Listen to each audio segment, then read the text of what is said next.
Mula sa pagiging excited lang sa pagpasok sa bahay ni Kuya hanggang sa tanghaling second big placers ng PBB Celebrity Collab Edition 2.0, full circle moment ang naging journey nina Heath Hornales at Crystal Mejes. Si Heath, ano naman kaya ang reaksyon sa fan edits na nag-ship sa kanila ni Kapuso Big winner Caprice Cayetano? Ichichika yan ni Nelson Canlas. Parang kailan lang nang eksklusibong ipinakilala ng GMA Integrated News ang ikatlong pares na sasabak sa Pinoy Big Brother Celebrity Collab Edition 2.0. I just felt ready, Sir Nelson. You felt ready from the start? Yeah, I don't know eh. Parang, di ba sinasabi nila before any audition, kinakabahan ka and everything. But me, I felt excitement. I felt peace. If something is for me or someone is for me, I would always ask God to give me peace. And at that time, I felt nothing but peace and excitement. So I knew that this was for me. Kasi po, dumating po yung opportunity and I had to take it na po kasi ito na po yung chance para makilala po ako and makita po ng tao kung sino po talaga ako.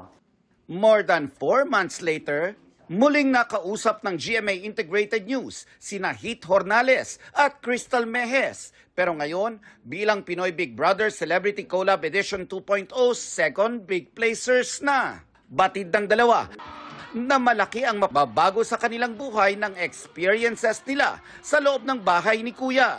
Adjusting, parang, syempre it's a bit hard din po kasi ang dami pong mata sa akin po, ang dami pong nakakilala sa akin. And there's stuff that I can't do anymore na I usually do or like hang out with my friends outside, you know. Pero masaya naman po ako na sobrang dami pong support na nakukuha ko po sa kanila and I'm really thankful na meron pong lahat ng ganun. Pag-amin ni na Crystal at Heath, minsan ay overwhelming ang natatanggap nilang atensyon.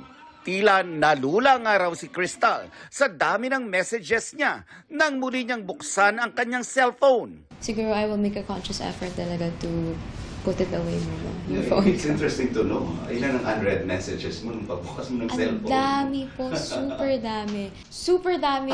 Super dami. But honestly po, I try to read talaga yung mga messages. Binabasa ko po talaga siya isa-isa. Kasi it means so much to me po. Wala na raw break para sa dalawa dahil trabaho na ang gusto nilang gawin as soon as possible.